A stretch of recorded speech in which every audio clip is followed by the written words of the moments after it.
Today I would like to give an informative speech about American Sign Language. And I would like to start off with who here knows someone that is deaf or has worked with someone that is deaf? And were you able to communicate with them?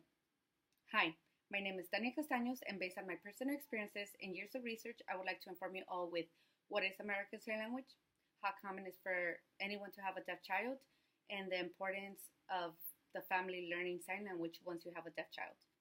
First, what is American Sign Language? Short term, ASL.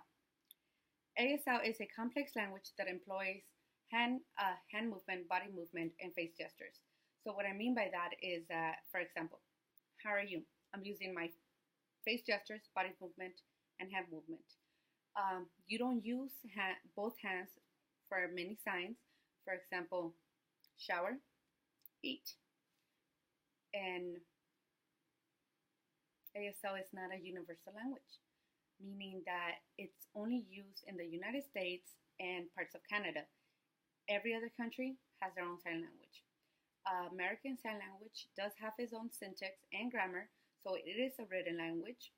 And according to the National Institution of Child Health and Human Development, there's more than 3,000 words in the Gallaudet Dictionary.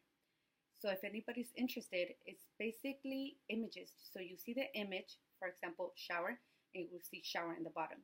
It's a really interesting dictionary if you're trying to learn American Sign Language. Second, how common is for anyone to have a deaf child? According to Deaf Culture Exploring Deaf Communities in the United States, 2 to 3 of every 1,000 children are born deaf or hard of hearing, and 96 of the deaf children are born to hearing parents, and the reason is genetics.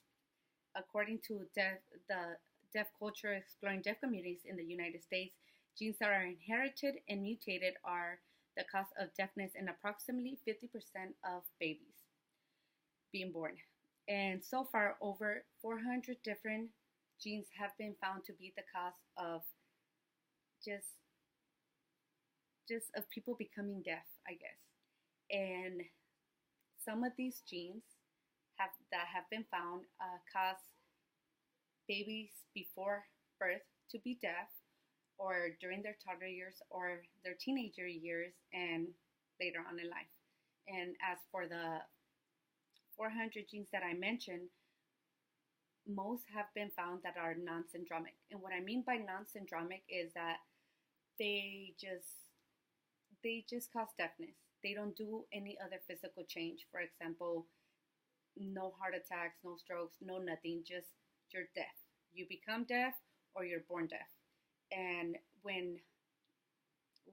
basically, you don't have to carry those genes to become deaf. You could also become deaf from illnesses, such as fevers or basically, that's what I've heard. Just fevers, scarlet fever, so far of what I've read.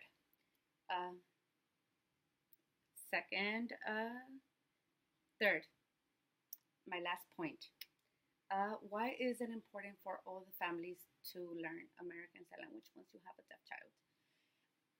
Isolation. A child, from personal experience, I could mention isolation. A child is isolated from the family once the family doesn't know how to communicate with them, for the simple reason that you're not communicating with them.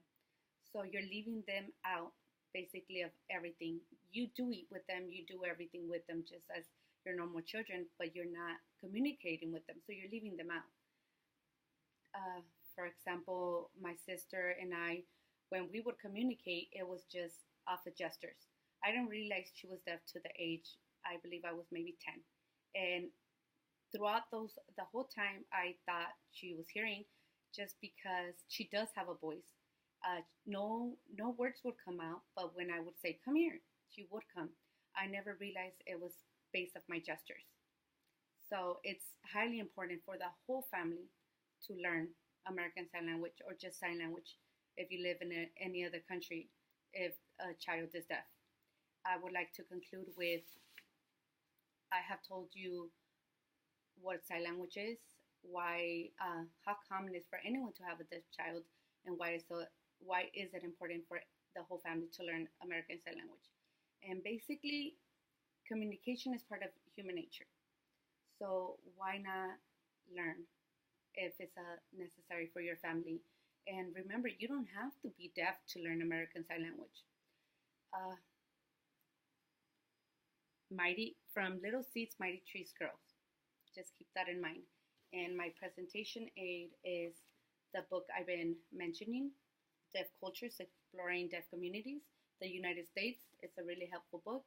I got this through my ASL 3 class. So I don't know if you could purchase it. Maybe with the title, you might be able to purchase it on Amazon, but I'm not sure. And I would like to do some signs before my video ends. So I would like to, let's say, introduce. So it would be nice to meet you. So you would click both hands. Nice to meet you. So basically you have to sign nice. Otherwise you're being kind of rude.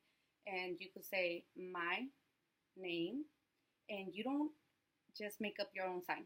A deaf person has to assign you your name. So I do have a sign name, which is the T for Tanya, and I have really wavy hair, so waves. And that's about it. I have 6 minutes and 30 seconds. Sorry. If anybody's interested, my email is there. I could inform you more or just ask questions.